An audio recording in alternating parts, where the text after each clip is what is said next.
თვითღირებულება დაწერე აბა მაგის რამდენ პროცენტს უგებ გაბედე და დაწერე ანუ მე რამდენ პროცენტს უგებ თუ აბა თუ მაგარი ვარ თქვა ხო ნუ მე თქვენ ახლა მოგიყვებით ერთ ისტორიას ერთი ძალიან ცნობილი დიზაინერია ქალბატონი რესტორანში იჯდა თავისთვის ხო და არ ვიცი საუზმობდა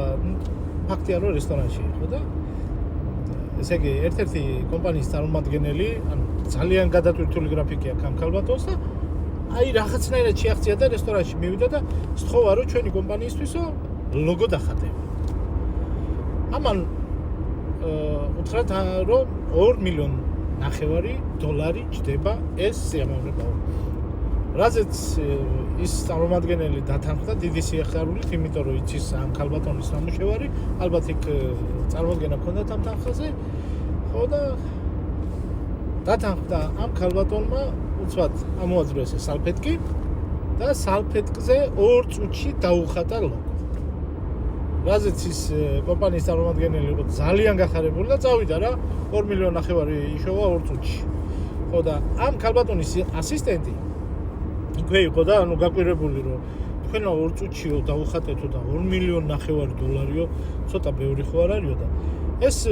ქალბატონი ამაზე ეუბნება რომ მე 2 მილიონი დოლარი ნახევარიო 2 მილიონი ნახევარი დოლარი 2 წუთში კი არ გამოვართვიო 2 წუთი სამუშაოში მე მაგას გამოვართვი 25 წლიან გამოცდილებაში ნახეთ ისევია ამ კომენტარის ავტორს მინდა უპასუხო ესე იგი მე შევძელი და შევქმენ ისეთი პროდუქტი რომელიც გადაჭრის სხვის პრობლემს ამისთვის გავიღე სახსრები ძალიან ბევრი რისკებზე წავედი ბოლოს მოვიძიე და მოვიტანე აქამდე და გავხადე შესაძლებელი რომ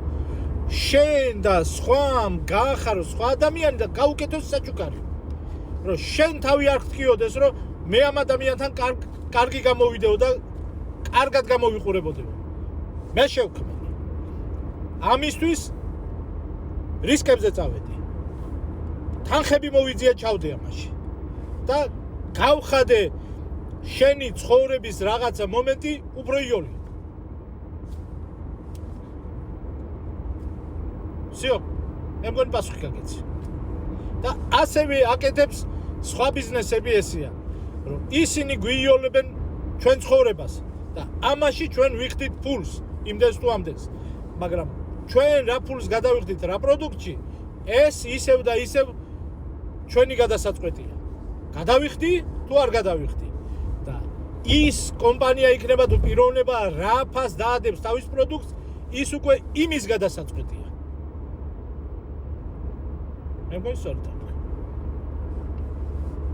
ასე რომ დააფასეთ ერთმანეთი შრომა და სიაგარი ყველაფერი ანაზღაურები და შენ კონკრეტულად რომელმაც ეს კომენტარი დარი მაგალითად წადი და დაალაგე საქართველოს შენი ქალაქი შენი უბანი შენი ეზო კარგი საქმე გააკეთე მაგრამ საფასურად არაფერი არ მოითხოვო უბრალოდ ხოძნელი არ არის აიღე ცოცხი და დაალაგე გაასუფთავე გააკეთე ეს ქვეყანა უფრო უკეთესი მაგით უფრო სუფთა მაგრამ არ წახვალ იმიტომ რომ ფულს არ გაძლევენ ასეა